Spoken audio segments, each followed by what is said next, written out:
അവരെ അമാനത്താണ്. ഭാര്യയും മക്കളും മാതാപിതാക്കളും അമാനത്താണ്. അത് വലിയ അമാനത്താണ്.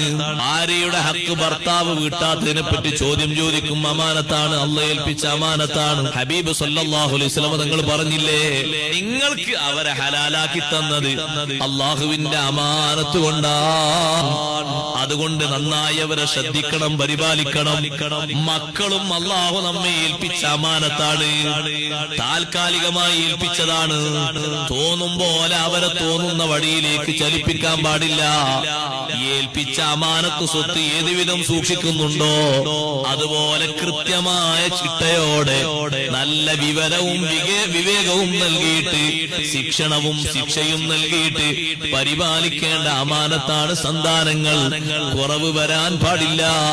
അവരുടെ നിസ്കാരങ്ങൾ മാത്രമല്ല, ജോലി മാത്രമല്ല, വിവാഹ ജീവിതം മാത്രമല്ല, വിവാഹാനന്തര ജീവിതം മാത്രമല്ല, ഏതെല്ലാം നീക്കുപോക്കുകളുണ്ടോ നമ്മുടെ നല്ല നിയന്ത്രണവും നല്ല ശിക്ഷണവും അവിടെ വേണം. നല്ല പരിചരണം അവിടെ വേണം. അഥവാ നമ്മളെ ഒരു നോട്ടം തീരെയില്ലാതെ നമ്മളങ്ങ് കയറൂരി വിട്ടാൽ പെറുക്കിക്കൊണ്ടുപോകാൻ ഒരുപാട് ആളുകളുണ്ടാകും. അവരുടെ ആരുടെയെങ്കിലും കയ്യിലെത്തിപ്പെട്ടാലോ പിന്നെ കുടുങ്ങിയത് തന്നെ. ഒരു നിലക്കും ഭാര്യയെ വഞ്ചിക്കരുത്, മക്കളെ വഞ്ചിക്കരുത്, പേരമക്കളെ വഞ്ചിക്കരുത്, ബാപ്പയെ വഞ്ചിക്കരുത്, ഉമ്മയെ വഞ്ചിക്കരുത്. വഞ്ചന നടത്തുന്ന വീട്ടിൽ ബറക്കത്ത് തീരെയില്ല. ഞാൻ പറഞ്ഞതല്ല, ബഹുമാനപ്പെട്ട അനസ് ബിൻ മാലിക് റളിയല്ലാഹു അൻഹു രേഖപ്പെടുത്തിയില്ലേ, അനസ് റളിയല്ലാഹുവിൽ നിന്ന് റിപ്പോർട്ട്, അൽ ബൈത്തുല്ലദീ തകൂനു ഫീഹി ഖിയാന, വഞ്ചന നടക്കുന്ന വീട്, ലാ തകൂനു ഫീഹിൽ ബറക, ആ വീട്ടിൽ ഒരു ബറക്കത്തും ഉണ്ടാകൂല. ആരോടാണ് ചതി നടന്നത്? മക്കളോടാണോ ചതി നടന്നത്? അല്ലാഹ് ഏൽപ്പിച്ച അമാനത്തിൽ ചതി നടത്തിയിട്ടുണ്ടോ? മരുമക്കളോടാണോ ചതി നടന്നത്? ഭാര്യയോടാണോ ചതി നടന്നത്?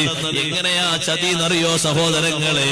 വിശ്വസിച്ച് ഏൽപ്പിച്ച ഉത്തരവാദിത്തം ഭംഗിയായി നമ്മളവിടെ നിർവഹിക്കുന്നില്ല. എന്താ നമ്മളെ ഏൽപ്പിച്ച ഉത്തരവാദിത്വം?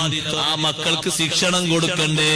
ശിക്ഷണം കൊടുക്കുന്നതിന് പകരം ആര് എത്ര ഉപദേശം നടത്തിയാലും ഈ കാലഘട്ടത്തിലുള്ള വലിയൊരു സ്റ്റാറ്റസ് അങ്ങനെയാണെന്ന് കരുതിയിട്ട് നിസ്കാരമോ അനുസരണമോ ജ്ഞാനമോ ഒന്നും പരിഗണിക്കാതെ ഒന്നും കൊടുക്കാതെ നമ്മുടെ ഒരു മൈഷത്തിന്റെ മാർഗമായി മാത്രം കണ്ടിട്ട് അവരെ കയറൂരി വിടുന്ന സ്വഭാവമില്ലേ? അല്ലാഹ് ഏൽപ്പിച്ച അമാനത്ത് നഷ്ടപ്പെടുത്തലാ.